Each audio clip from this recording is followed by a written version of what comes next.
So hi guys, my name is Izzy. I'm a sporadic YouTuber. So I'm here to do another batch of these. Another batch of videos. So these ones I'm going to all group together again.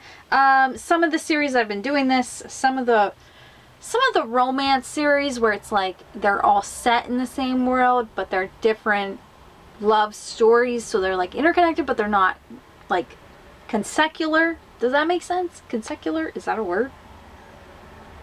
Is that the right word?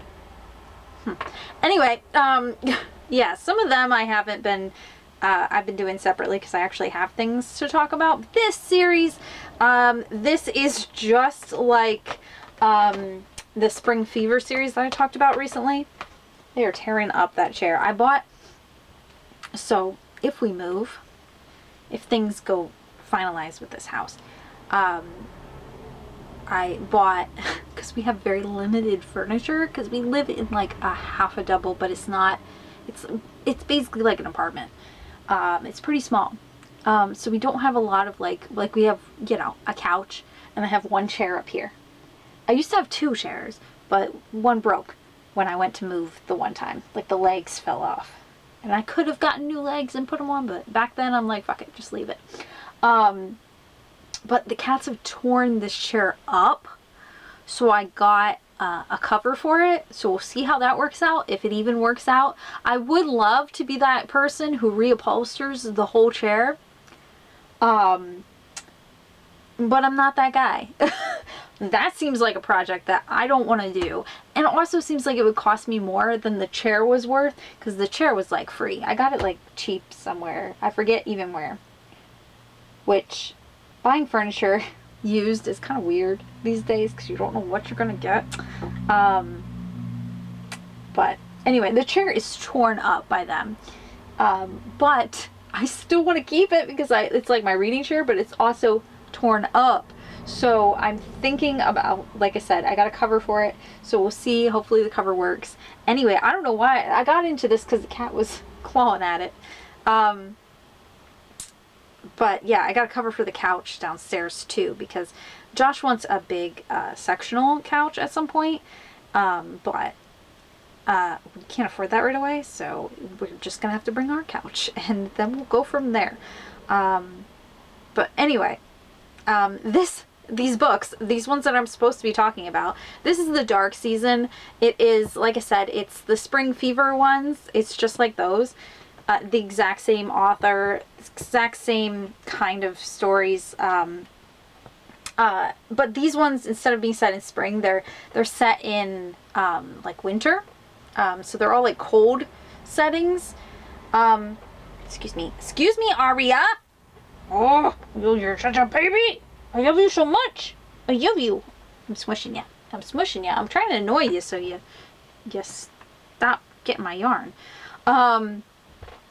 But yeah, anyway, I don't really have that much to say anyway, because like I said, they're just like the other ones, all in a cold settings. Some of them I hated, some of them I enjoyed, some of them were a little grapey.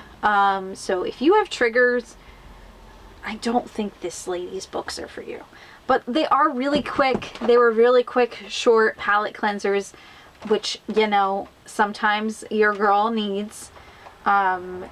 If you missed it in that last video with the Spring Fever books, sometimes I like a quick, short read in between novels, especially like if I'm physically reading a novel.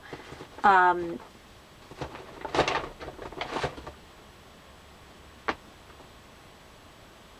was very clumsy. You're gonna knock that over just to get to me. Come on over. Come on. Nope, I can't sing that. I'll get a mark. But yeah, so yeah, like I said before, these are exactly like the Spring Fever ones. They are monster erotica. I wouldn't call them romances because there's no romance involved. They are erotica, and some of them are messed up. Some of them are alright. I don't think I gave any of them 5 stars. So I don't think they're, like I said, they're good palette cleansers, and I'll give them that. And I enjoy them for what they are, but I don't think they're anything He is so restless. He is so restless. It's so funny because, like, if I wasn't talking to a camera and crocheting, well, yeah, he would probably still be being an asshole. Let's be real. But anyway, yeah, I forget how many books there are in this series. But like I said, they are what they are. They're palette cleansers. They were great to just pop in and read. Like I said, I like breaks sometimes when I'm reading full novels. Sometimes you need a little book to, like, keep the momentum going of your reading.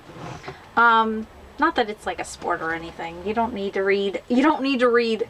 What am I on? I think I'm on 300. He's getting in my yarn bin, so that's great. I think I'm on 318 books so far this year. And you don't need to be like me.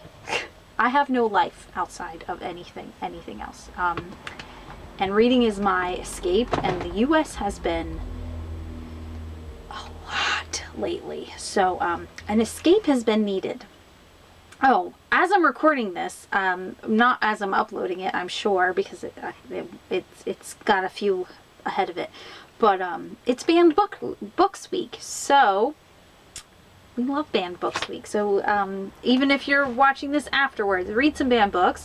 There shouldn't be banned books in the U.S. It's kind of fucked up that we are even in this era of banning books like this. It's absolutely scary. It is a violation of our First Amendment. It is a violation, at least in the U.S., sorry, if you're not from the U.S.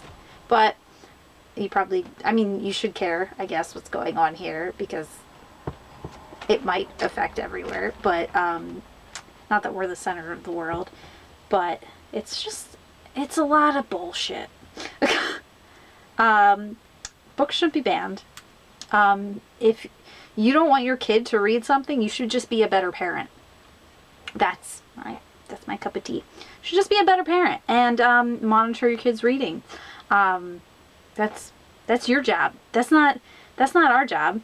And also, like, a lot of the books that they ban, this is my soapbox. I could talk about this forever, but a lot of the books that they ban are books that I've read, or books that I try to read, but because basically they make you nice TBR lists at least.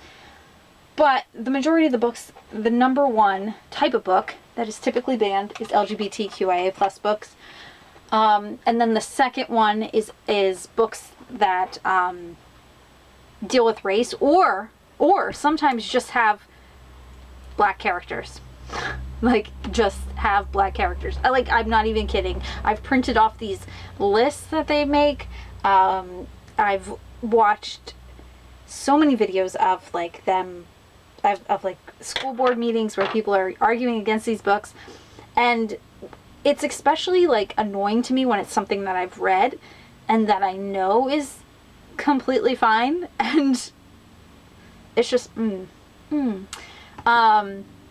like, one of the biggest ones, I believe, was Genderqueer, which is technically not it's not a kid's book, but I mean, there's nothing harmful in that book besides consensual sex, or consensual and a healthy relationship where they're actually discussing their likes and their dislikes. That's it. And also, like, would I let young adult read that? Yes. Would I let a child read that? Probably would. Well, I wouldn't care because I don't have kids.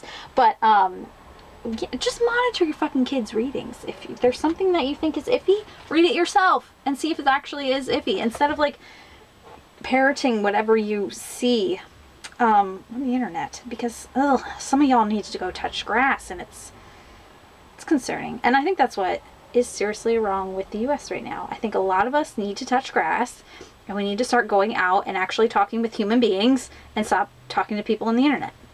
I say that as I'm recording a video for people on the internet. Except for when you're making granny squares. You should always be on the internet talking about granny squares, and talking about books, how great they are. If you're watching this and you're in the U.S., have a meaningful connection with someone outside of the internet today or tomorrow. It depends on what time of day you're watching this. Anyway, this is for this series.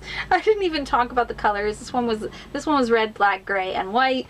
A lot of these have like white in them, or will have white because or blue colors, I believe, because they're like wintry.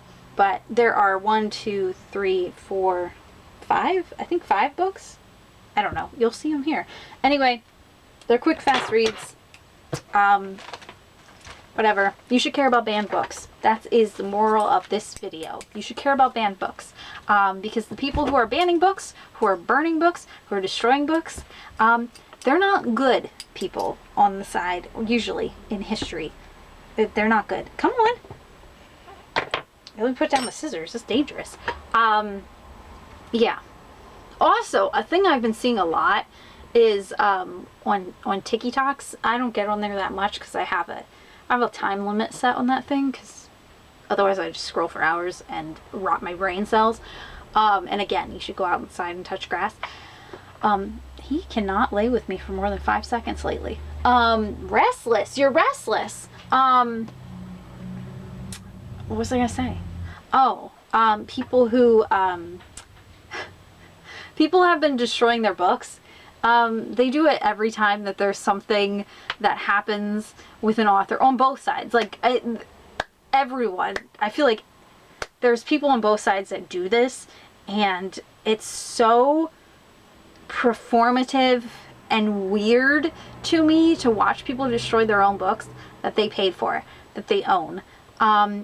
It's so, like, it's so hyper performative and weird and odd, and I don't know what he's doing besides trying to knock things down. Because you paid for those books, and the author already got paid, they already got the paycheck, so what you're doing is only for you, and it's dumb. And yeah, it seems silly and goofy, and now I've gone on a huge TED Talk. How long is this video? I've just ranted about nothing. I love you guys. I'll see you in the next video. There's no use in burning your books because it looks weird, and it's odd. It's odd. Just donate them if you don't want them anymore, or sell them on Pango. I should link my Pango down below if you want to buy some books from me. Anyway, I will see you in the next video. Peace. I'm out. Goodbye. I love you guys. Bye.